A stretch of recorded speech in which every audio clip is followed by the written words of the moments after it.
겸손과 기도.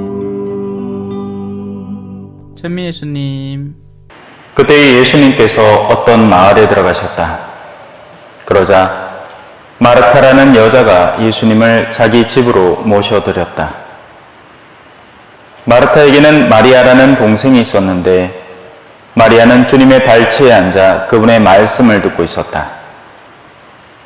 그러나 마르타는 갖가지 시중 드는 일로 분주하였다. 그래서 예수님께 다가가 주님, 제 동생이 저 혼자 시중 들게 내버려 두는데도 보고만 계십니까? 저를 도우라고 동생에게 일러주십시오 하고 말하였다. 주님께서 마르타에게 대답하셨다. 마르타야, 마르타야, 너는 많은 일을 염려하고 걱정하는구나. 그러나 필요한 것은 한 가지뿐이다. 마리아는 좋은 몫을 선택하였다. 그리고 그것을 빼앗기지 않을 것이다. 주님의 말씀입니다.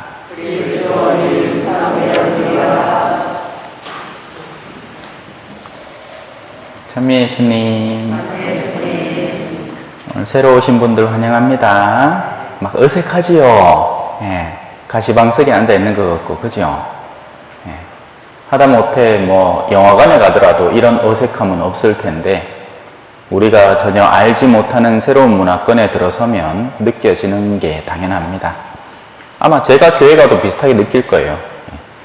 불교 사당이야 그 안에 들어가서 두리번 거려도 괜찮으니까 그렇지만, 예를 들어서 갑자기 그 부처님 있는 막 법당에다가 나를 훅 집어넣어 놓으면 얼마나 어색하겠습니까? 그죠? 뭘 해야 될지도 모르고.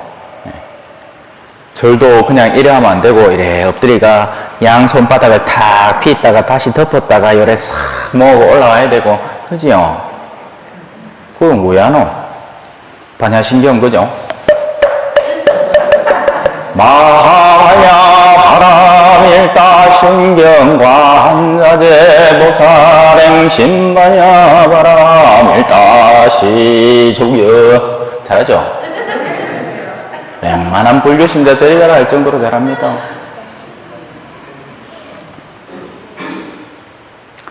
자, 오늘 독서와 복음을 아우르는 핵심 내용은 먼저 하나의 비유를 들어드릴게요.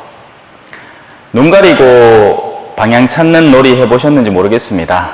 술래를 눈을 가리게 하고 주변에서 막 떠들어대거나 아니면 조용히 있거나 막 그런 놀이를 하죠. 그러면 술래는 어떻게 해요? 더듬더듬 해야 됩니다. 더듬더듬. 왜냐하면 목적지가 뚜렷하지 않기 때문이죠. 우리의 눈이라는 건 정말 훌륭한 도구라서 내가 어디를 가야 하는지를 먼저 파악을 한 뒤에 그 루트를 딱 짭니다. 그리고 나서 우리는 실행을 하죠. 그게 단숨에 이루어져요.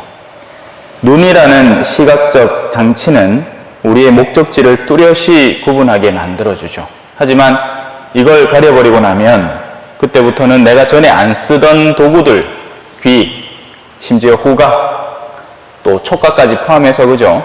막 찾아야 하는 겁니다. 익숙치 않으니까요.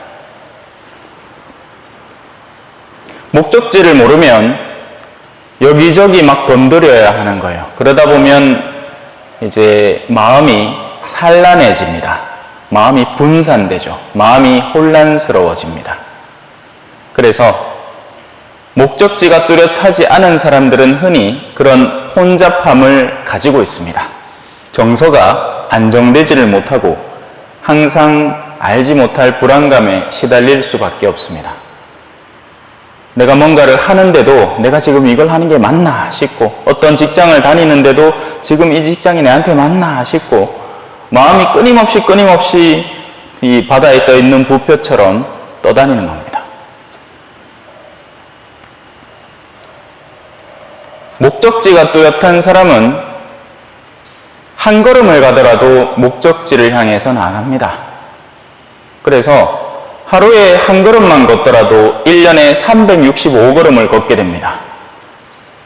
반면 목적지가 없으면 아무리 내가 걸음이 빨라도 숲속에다가 길을 잃은 채로 사람을 놓아두면 아무리 달려도 결국 제자리로 돌아와 버립니다.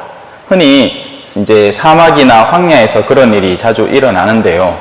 특히나 밤 시간에는 더하겠죠. 뭐 별자리도 잘 모르고, 저는 이제 스카우트 교육을 받았으니까 별자리를 통해서 북쪽이 어디 있는지를 파악해내고 그쪽을 향해서 자리를 잡아서 방향을 잡겠지만, 보통 사람은 그냥 이쪽이 직선이라고 생각하고 가는데 흔히 우리 두 다리가 똑바르지 않단 말이에요. 그러면 어떻게 되느냐? 이렇게 큰 원을 그리면서 다시 돌아오게 됩니다. 그래서 그러다가 목말라 죽는 거예요. 목적지가 실은 코앞에 있는데 그 둔덕배기 넘어 있는 그걸 못 보고 그 앞에서 빙빙 돌다가 죽어버리는 겁니다. 세상 안에서 사는 사람들이 저마다 순간의 목적지를 지향해서 살아갑니다. 고3 때는 대학 들어가야 된다고 생각을 하고, 또 그 다음에는 취직을 해야 된다고 생각하고, 그 다음에는 결혼을 해야 된다고 생각하고, 그 다음에는 아기를 낳아야 된다. 요즘 다르죠. 이 단계가 없어졌어요. 애 안 낳고도 살 수 있다고 생각하고, 또 결혼 자체도 늦게 하기 때문에 더 이상 아이를 가질 이유도 없다고 생각합니다. 그리고 실질적으로 생기지도 않아요.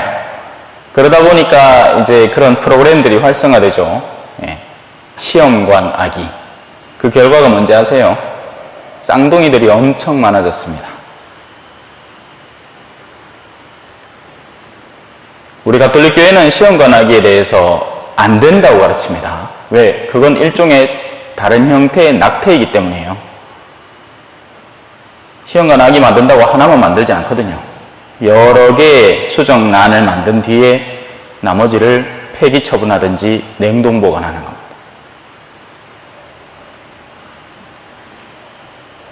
다시 돌아와서 목적지가 뚜렷한 사람은 어디를 가야 하는지를 분명히 알고 있기 때문에 그쪽을 향해서 성실하게 걸어갈 수 있게 됩니다.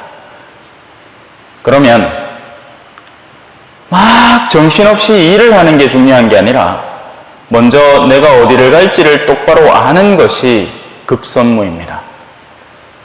오늘 복음에 등장하는 이 두 인물, 마르타와 마리아가 상징적으로 나타내는 형태인 거죠. 하지만 이제 지금까지는 비신자분들을 위한 인도였고 지금부터는 신자분들을 위한 조언이에요. 마르타가 나쁜 게 아닙니다, 여러분. 착각하시면 안 돼요. 흔히 성당에 다니는 분들은 이 이야기를 반복적으로 들으면서 어떤 생각을 하느냐. 어머야, 신부님이 좋은 거구나. 어머야, 수녀님은 좋은 거구나. 그러면 우리 평신도들은 뭐다?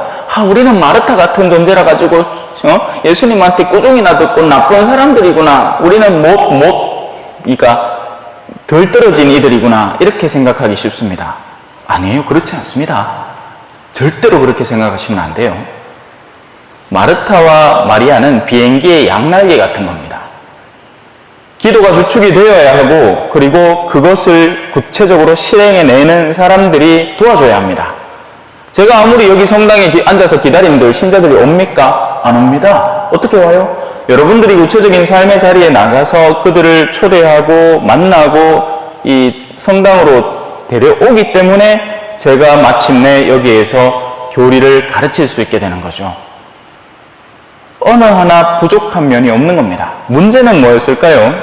이 마르타가 가졌던 시기라는 것입니다.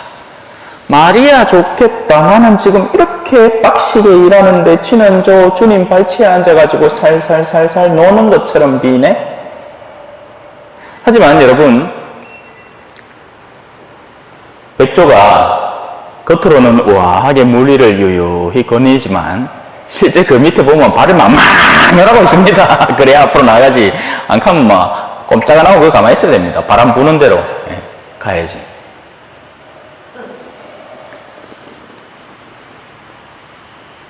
하느님 앞에 정신을 집중해서 그분을 향해서 마음을 고추 세워 놓는 것, 그 작업이 쉽다고 생각하시면 큰 착각입니다. 그저 육체적으로 몸을 써서 구체적인 활동을 하는 것에 거치 힘든 일이라고만 생각하신다면 큰 착각입니다. 마리아는 예수님께 집중하기 위해서 자신의 온 사력을 다하고 있는 거죠. 마르타는 손님들을 구체적으로 시중 들기 위해서 사력을 다하고 있는 거고요. 그래서 제자리에서 저마다의 역할을 최선을 다해서 하고 있을 때 둘 다 아름다워지는데, 그런데 이 마르타는 그만 마리아의 행동을 못마땅하게 여겨버린 거죠. 뭘 한 거죠? 심판을 한 겁니다. 자는 맨날 가만히 앉아갖고 예수님 발치에서 저래 말씀만 듣고 예수님께 탱자 논다라고 생각을 하는 거죠. 반대로 생각해도 마찬가지예요. 예를 들어서 나는 이렇게 하느님 가까이에서 정신 차리려고 노력하고 있는데 평신도들은 나와갖고 맨날 뭐 자기 술 먹고 싶은 거 먹고 막 하고 싶은 욕구 다 채우고, 절대 그렇지 않죠. 그죠? 부부 생활을 한다는 건 도 닦는 거예요. 맞잖아요. 그죠? 처음에나 좋지, 신혼 때나 좋지, 시간 지나고 나면 그때부터는 도 닦는 겁니다.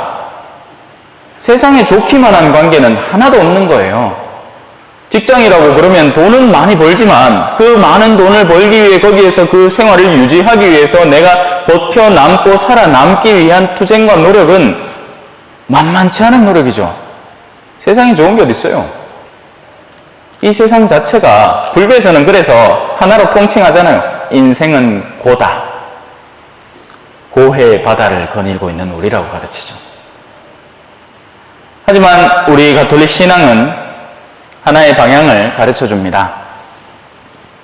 인생은 고 맞습니다. 괴로운 일이 참 많죠. 하지만 우리의 방향을 올바로 세우고 그 방향을 향해서 나아갈 때 삶은 그저 단순한 고통의 바다가 아니라 도전을 위한 훌륭한 훈련 장소가 됩니다.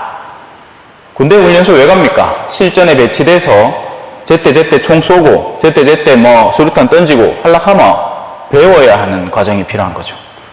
우리가 영원한 생명을 올바로 누리려면 이 지상의 삶 안에서 올바른 방향을 잡고 훈련해 나가야만 훗날 좋은 것도 좋은 줄 알게 되는 겁니다. 사실 수많은 다이아몬드의 원석은 돌덩이하고 똑같이 생겼어요. 누가 알아볼 겁니까? 아는 사람이 알아보는 겁니다.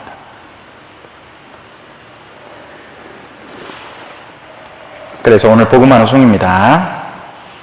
하느님의 말씀을 듣고 지키는 이들은 행복하여라. 아멘. 찬미 예수님, 겸손과 기도.